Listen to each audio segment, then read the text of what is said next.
እናት ተሸማቃ ቤት ውስጥ ነው ያለችው። ወጣቶቹ ልጄ ዛሬ ሞተ አለ ሄደ እያለች በስጋት ነው ያለችው። ለአንዲት ልጆቿን በጦርነት ላጣች እናት ሌላ ጦርነት ምኗ ነው? ከሰሞኑ ለድጋሚ ጦርነት ከፍ ዝቅ እያለ ያለው ህገወጡ የህወሓት ቡድን በትግራይ ክልል አንዳንድ አካባቢዎች እየተዘዋወረ ህዝባዊ ያለውን ውይይት እያደረገ ነው። ውይይቱ ልጆቻችሁን ለጦርነት አዘጋጁ የሚል ነው። ይህንን ትዕዛዝ እየሰጡት ያሉት ደግሞ ልጆቻቸውን ለጦርነት አሰልፈው የማያውቁ ምናልባትም በተደላደለ ህይወት ውስጥ እያኖሩ ያሉ ጥቂት ስብስቦች ናቸው። ከሰሞኑ በማህበራዊ ሚዲያ ላይ እየተዘዋወረ ያለው የፈትለወርቅ ገብረ እግዚአብሔር አይናችሁን ጨፍኑና ላሞኛችሁ አይነት ንግግር ይህ ቡድን ለየትኛውም ትግራዋይ ግድ እንደሌለው ግልጽ ማሳያ ነው። በግርድፉ የሞንጀሪኖ ሐሳብ ወደ ጦርነት ብንገባ የድሮን ጥቃት ሊኖር ስለሚችል ያን የድሮን ጥቃት የምንከላከልበት ቴክኖሎጂም ስለሌለን ወጣት ትንሽ ትልቅ ሳትሉ ሁላችሁም ጥቃቱን መክቱ የሚል ይዘት ያለው መልእክትን ያስተላለፉት። በእርግጥ ከዚህ ቀደም በርካታ ትግራዋይ በአመራሮቹ አሳማኝነት በጦርነት ለመሳተፍ ወዶ ገብ ነበር።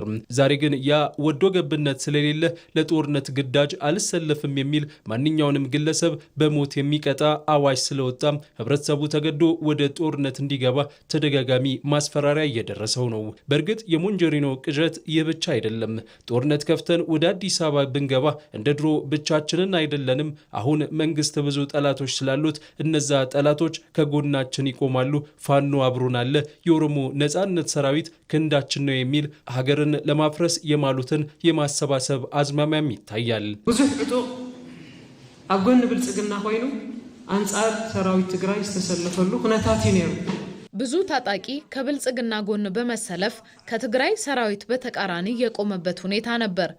አሁን ግን አዲስ አበባ እስክንደርስ ድረስ ትግሉን ብቻችንን እንሸከመዋለን ማለት አይደለም። ምክንያቱም ታጋዮች አዲስ አበባ በራፍ ላይ ሆነው እየታገሉ ነው። ፋኖ አዲስ አበባ በራፍ ላይ አለ። የኦሮሞ ነጻነት ግንባርም አዲስ አበባ በራፍ ላይ ይገኛል። ይህም ማለት ወዳጆች አሉን ማለት ነው። በአሁኑ ወቅት ከነዚህ ወዳጆች ጋር በትብብር የሚሰራ ስራ አለ። ይህ ደግሞ በእርግጥ ልንጠቀምበት የሚገባ እድል ነው። ይህ ለሰላም አንዳች የተሟጠጠ ፍላጎት የሌለው ቡድን የጦርነት ያለህ እያለ ነው። ዓላማው እኔ ያልመራኋት ኢትዮጵያ በፍጹም መኖር የለባትም የሚል ነው። አሁንም አዲስ አበባ መምጣት ነው ህልሙ። በሰላማዊ መንገድ ስልጣንን መያዝ ማነስ የሚመስለው ይህ ቡድን የጦርነት ነጋሪት ጉሰማውንም ተያይዞታል።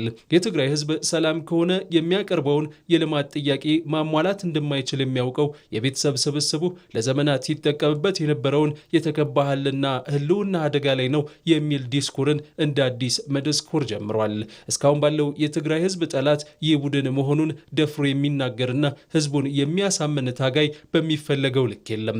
ያሉትንም ቢሆን ማፊያ ቡድኑ ህዝቡን ከርተው ከፌዴራል መንግስቱ ጎን እንደቆሙ የትግራይ እናትን በማሳመን ማጣላትን ተያይዞታል። በእርግጥ ይህን የጦርነት ጉሰማ ከጥቂት ትግራዋይ ውጪ ለወትሮ ጦርነት ይብቃን ሲሉ የሚደመጡ ግለሰቦችም ሆኑ ተቋማት ሲቃወሙትም ሆነ የህገ ወጡን ቡድን አካሄድ ለሀገርም ለህዝብም አይጠቅምም ተው ሲሉ አልተደመጡም። የጦርነት ነጋሪት ጉሰማው ጥቂት የስልጣን ጥመኞችን ፍላጎት ለማርካት የብዙሃኑን ቀልብ ለመሳብ አለ ያሉትን የሐሰት ትርክት ሁሉ እየፈጠሩ ነው።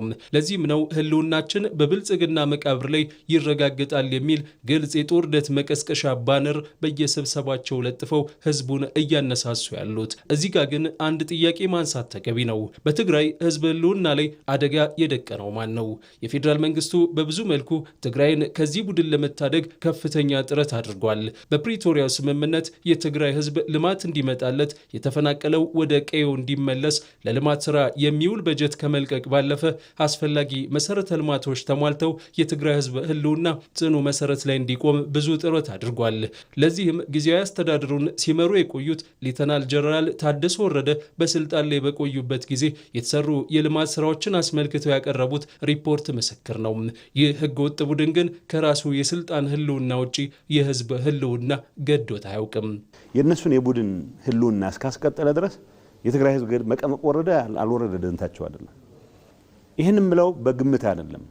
ኤቭሪ ስቴፕ ኦፍ ዘ ዌይ ዛምራው ውስጥ ነው የነበርኩት። ዲስጋስት ከሚያደርጉኝ ነገሮች አንዱ ቅድሚያ ለራስ ህልውና ለሊደርሺፕ ህልውና የሚሰጥ አስተሳሰብ ነው ፐርሚት የሚያደርገው ጠቅላላ።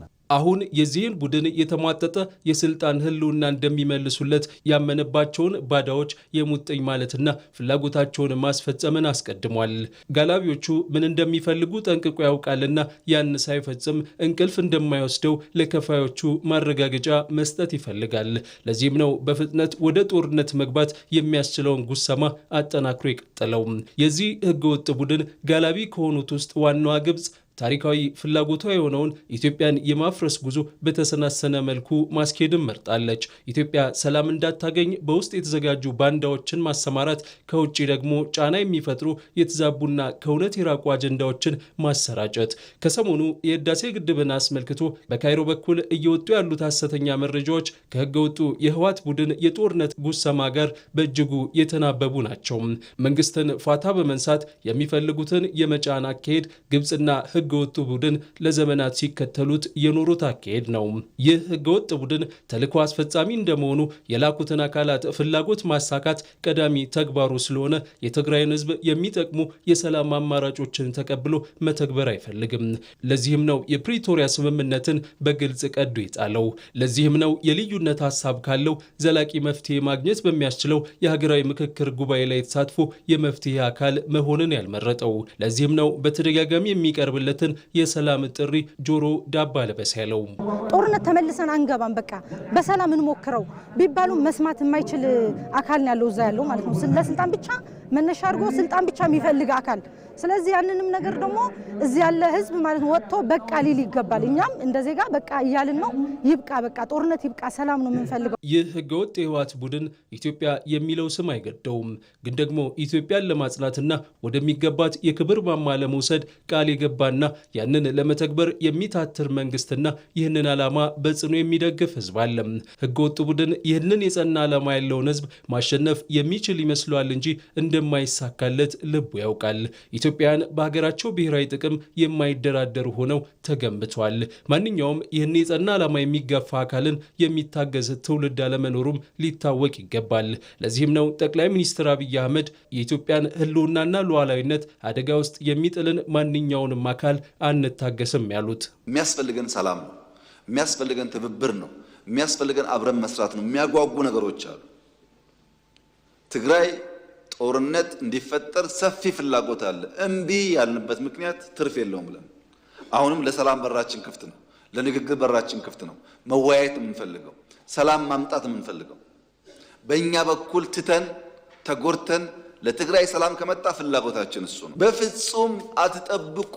ድልና ቲፒኤልኤፍ አራምባና ቆቦ ናቸው። አትጠብቁ። ለምን መሰላችሁ? የሚያሳየው ነገር ኒው ብለድ፣ ኒው ቶት፣ ኒው ዳይሬክሽን የማይቀበል ፎርስ በነበረው ነገር የትም አይደርስም። ይህ መልእክት ለመጥረቢያው ብቻ አይደለም፣ መጥረቢያውንም ለያዘው እጅና እጁን ለሚያዘው ጭንቅላት ጭምር እንጂ